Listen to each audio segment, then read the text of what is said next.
You wake up and you're already exhausted. The body gets up, but the mind drags chains. The day hasn't even started and everything in you already weighs. The thought, the chest, even the silence. You look around and everything seems normal. Work is waiting for you. Your phone vibrates with demands disguised as opportunities. And the world keeps telling you, come on, you can do it. But here's a truth that perhaps no one has told you. You are not just tired, you are sick. And the illness is not just in you, it's in the entire society. We live in an era where suffering no longer has a face. There are no bars, no bosses shouting, no direct repression. But there is something more cruel. There is the invisible imperative of performance. You have become your own oppressor. What was once an external order has turned into a constant whisper inside your head. And that whisper says, you need to do more, be more, produce more, don't stop, never stop. Byung-Chul Han calls this the society of performance. A system where you believe you are free, but in reality, you are more trapped than ever. Trapped by the idea that every second must be useful, every action must yield results, every breath must take you somewhere. And if you stop, if you fail, if you rest, then you believe you have no value. Positivity has turned into poison. Freedom has turned into handcuffs. And the ability to do everything has become the condemnation of never being able to stop. Do you feel guilty when you're not producing? Anxious when you're not responding to messages? Frustrated when you don't meet your own goals, even when no one is demanding it? This is not just stress. This is not just fatigue. This is burnout. But not the kind of burnout that a weekend break can solve. It's existential burnout, the one that empties you inside while you pretend to be normal on the outside. And if all of this sounds familiar, it's not a coincidence. It's because you are inside the system. And the system wants you to believe that this is normal. But it's not. This video is a call, not for you to produce more, but for you to wake up. Because maybe, for the first time, someone is telling you, you are not weak. You are just trying to survive in a society that makes sick those who try to be strong all the time. Take a deep breath. We're going to talk about this, and you are not alone. For a long time, power used shouts. There were prisons, barracks, factories, asylums. There were clear orders. Sit down, be quiet, obey. Michel Foucault called this a disciplinary society. The logic was simple. Someone commanded, you obeyed. There was a you can't watching you, pruning you, shaping you. But this world, the one of visible prohibitions, is disappearing. What has taken its place is something much more sophisticated and much more cruel. Today, almost no one prohibits you from anything. No one tells you that you can't. On the contrary, they tell you that you can do anything, that you are free, that you have unlimited potential, that it's just a matter of effort, of focus, of discipline. And this message seems positive, motivating, but it carries a hidden trap. When everything depends only on you, any failure is also your fault. This is the essence of the performance society, the era we live in now. The prison has no walls, but it has goals. The punishment is not physical, it is psychological. And who demands from you is yourself. You have become an entrepreneur of yourself, as Byung-Chul Han says. And what's the problem with that? An entrepreneur can never stop. They can always improve. They can always grow. They can always do more. This puts you in an infinite race, with no finish line, no rest, no truce. Have you noticed how even leisure has become a goal? Reading is good, but now it has to be productive reading. Meditation needs to be a performance technique. Exercise has become a mandatory task. Even sleep has turned into a battlefield. You monitor its quality, calculate the hours, optimize your nighttime routine. Resting is no longer resting. It's preparing to perform better tomorrow. You don't live. You manage yourself. And when you fail, when you can't cope, when you get sick, when you freeze, you blame yourself. Because after all, no one prohibited you from anything, right? You had freedom. You had choice. You just had to make an effort. But that's where the perversity lies. The new form of oppression is making you believe that you are oppressing yourself willingly. Control has changed form. It has left the figure of the boss and entered your head. You have become the guard of your own prison. The wall is now invisible. But it's there, built with expectations, metrics, productivity, and self-demand. And this wall is even harder to break because you no longer know where the system ends and where you begin. But if all of this is crushing you from within, it's because there is something deeply wrong with this model. Because it is not natural to live in war with yourself. And this silent war is leaving marks on your mind, on your body, on your soul. And that's what we will talk about next. Because this exhaustion that consumes you does not come from an external enemy. It comes from within. And it is fed by something that seems harmless, but is not: excessive positivity.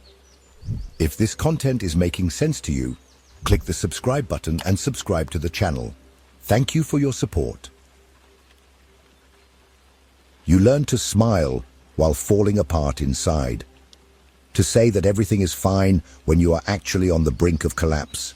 To maintain an image of control, efficiency, and enthusiasm, even when everything in you screams for a pause. And do you know why? Because we live immersed in a new kind of violence. A violence that does not hit, does not shout, does not impose. It seduces, it invites, it motivates. It is the violence of positivity. Byung-Chul Han warns us, the 21st century is no longer dominated by diseases caused by repression. We no longer live in times of censorship, strict prohibitions, or forcefully imposed limits. What makes us sick today is not the "you can't." It is the "yes, you can." What corrodes from within is not classic oppression, but the excess of stimulation, the excess of apparent freedom, the excess of positive demand. The order now is to smile, to produce, to optimize, to be happy, always. But this excess comes at a high cost. Depression, ADHD, anxiety, and burnout are no longer individual pathological deviations. They are social symptoms. They are psychic responses of a body and mind that can no longer bear the weight of continuous performance. And the most perverse thing is that, in this new scenario, you stop being a victim to feel guilty. Couldn't be productive today. Laziness. Feeling unmotivated. Lack of focus. On the brink of collapse. Lack of gratitude. Lack of yoga. Lack of a new course. The blame is always yours. This is how positivity makes you sick. Because it does not accept limits. It does not accept failure. It does not accept sadness, pause, or slowness. And the more you try to align with this artificial ideal of happy productivity, the further you drift away from yourself. You become a motivational caricature, while everything inside is collapsing. Positivity has become an imperative today. All the time you are bombarded with phrases like, believe in yourself, just want it, be your best self. It seems harmless, even inspiring. But the effect is different. You never feel enough. You never think you did enough. You never allow yourself to rest, because there is always something to improve, correct, accelerate. You live surrounded by goals, metrics, comparisons. On social media, at work, even in leisure moments. And this bombardment of stimuli does not strengthen you, it exhausts you. It's like being trapped on a treadmill that never stops accelerating. And the worst part, you think you were the one who turned on the machine. But you weren't born this way. No one was born to live in this state of permanent alert. This model was constructed, and it is slowly emptying you.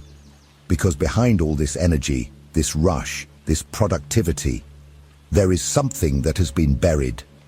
Something you forgot how to access.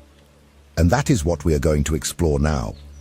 Because there is a part of you that is dying, suffocated, a part forgotten, ignored, discredited. And perhaps it is the only one capable of healing you. It is time to talk about silence, boredom, and everything you stopped allowing to be part of your life. Have you noticed how, in recent years, everything around you has turned into a kind of continuous improvement plan? You are no longer just a person, you have become a project, an investment, a personal brand, someone who needs to develop, sell themselves, reinvent. Not because you want to, but because if you don't do it, the world simply erases you, excludes you, calls you outdated, lazy, irrelevant. And here's the perversity. This pressure no longer comes from a boss, a government, a visible structure of power. It comes from within. You have become a product of yourself. And more than that, you have turned into your own executioner. Byung-Chul Han calls this self-exploitation. You no longer need a boss watching over you. You demand from yourself, control yourself, punish yourself. Productivity has become the new form of obedience. You think you are in control of your life because you have the freedom to choose, create, innovate, chase your dreams. But what no one told you is that this freedom is a farce. Because all available paths lead to the same place: more work, more demands, more acceleration. And even what was sacred, what once served as shelter, has become an extension of your performance. The body has turned into a machine to be optimized. The mind, a tool for managing goals. Relationships have become networking. Spirituality has turned into coaching. Rest has become a recharge to produce again. Even your free time is analyzed, monetized, maximized. You have become a company, and the only employee of that company is you. But no one can sustain this for long, and you are feeling it.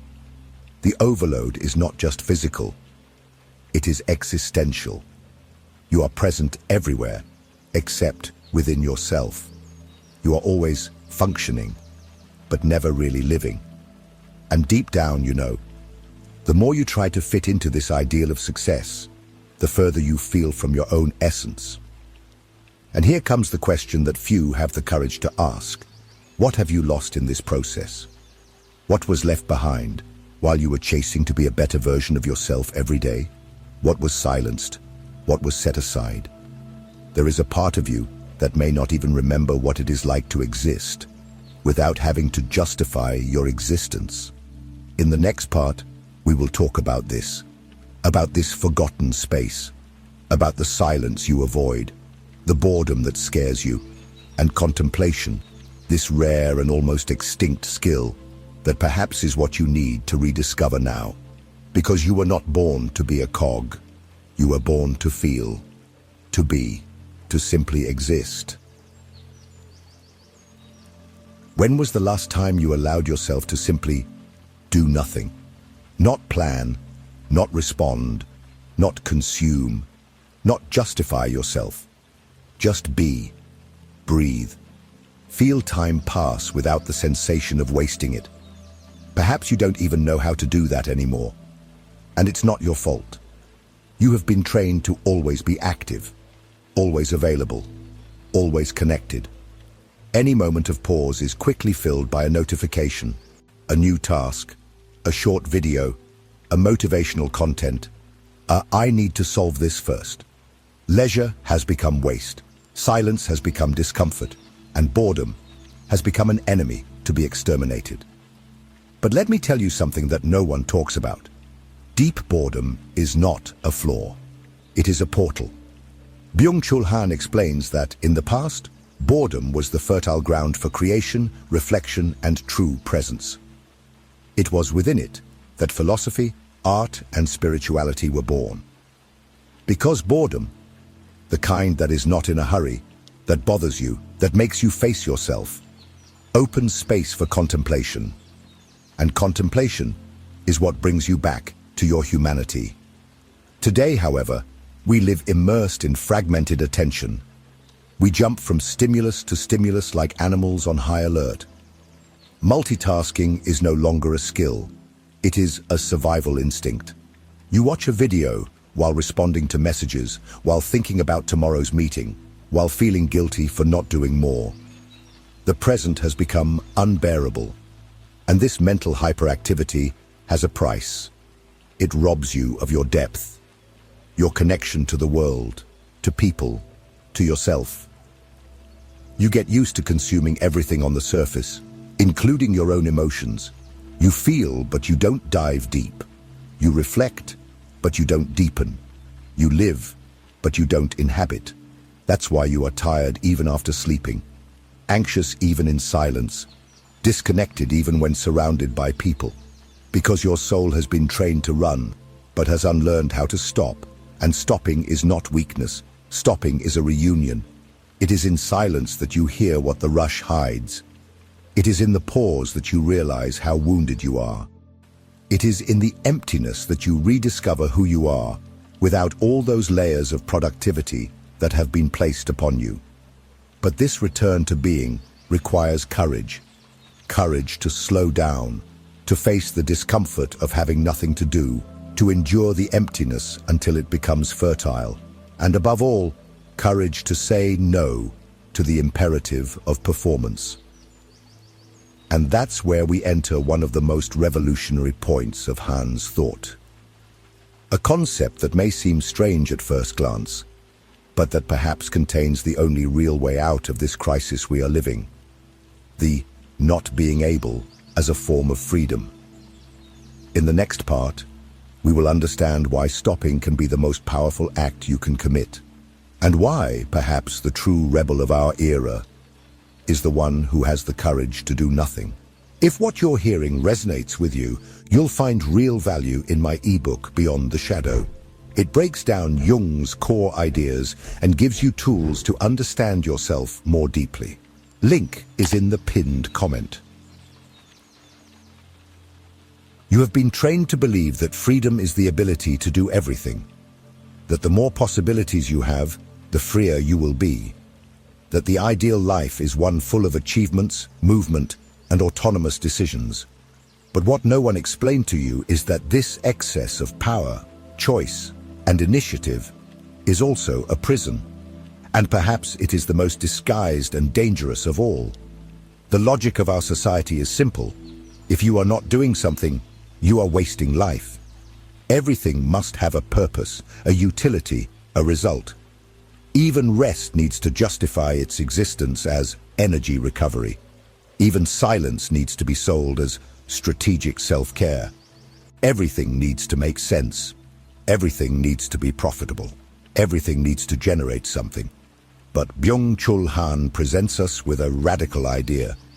True freedom begins when you reclaim the right not to do, not to act, not to want, not to be useful, to simply not be able to.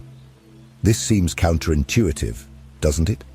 After all, we spend our whole lives trying to achieve the power to do, the power to travel, the power to produce, the power to achieve, the power to decide.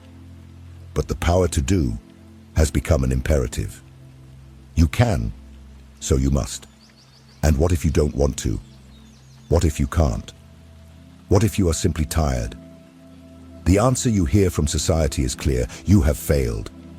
In this model, there is no space for vulnerability. There is no space for no. Everything that does not fit into this logic of action, achievement, growth, is seen as deviation, weakness, laziness. But what if it is precisely in that space of refusal that true strength resides? Saying no is an act of power. Refusing excess, haste, overload is a gesture of resistance. Not wanting to improve all the time, not accepting every opportunity, not following all advice, not answering every call, saying no to the world in order to say yes to yourself. This not being able is revolutionary. It breaks the logic of infinite productivity. It shatters the myth of being the best. It returns to the human being what was taken from them. the ability to exist without having to constantly prove their worth. And when you allow yourself that no, something changes inside. Anxiety gives way to silence. Guilt yields to presence. The rush transforms into breathing. You no longer need to chase after yourself because you are already here, whole, now. But don't be fooled. This freedom is not comfortable because it requires confrontation. It requires you to look at the void and say, I accept not to be everything. I accept not to do everything. I accept to just be. And this goes against everything you have learned until today. That's why many become ill, trying to free themselves, without realizing they are just swapping one set of shackles for another. The true challenge is not to do more. It is to be able to stop, to be able to let go, to be able to say, enough. But when you start to see the no as liberation, something is revealed. A clarity that was covered by noise, a strength that does not come from overcoming, but from surrender. A peace that only appears when you refuse to keep fighting against yourself. And that is where we reach the deepest truth of all this. One that you may have already felt, even without knowing how to name it. The burnout you are experiencing is not just tiredness. It is the symptom of a failed way of life. It is a cry for help from your soul. If you have made it this far, it's because something inside you is screaming. Perhaps silently, perhaps stifled. But it is screaming. Because you realize, even if vaguely, that something is very wrong with the way we are living. And I will tell you plainly, what you feel is not weakness. It is not incapacity.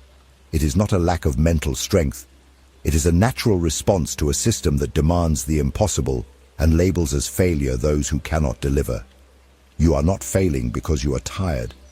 You are exhausted because you have been pushed into a life model that consumes every last drop of your emotional, psychological, and spiritual energy.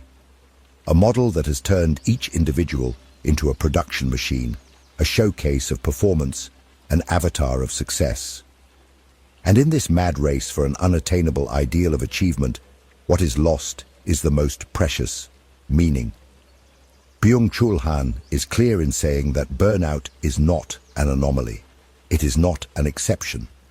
It is the most evident symptom of a collective existential crisis. It is not the collapse of a few too sensitive or too disorganized individuals. It is the collapse of an entire social logic based on self-exploitation, the cult of efficiency, and the disdain for silence, leisure, and inner life. You are not alone.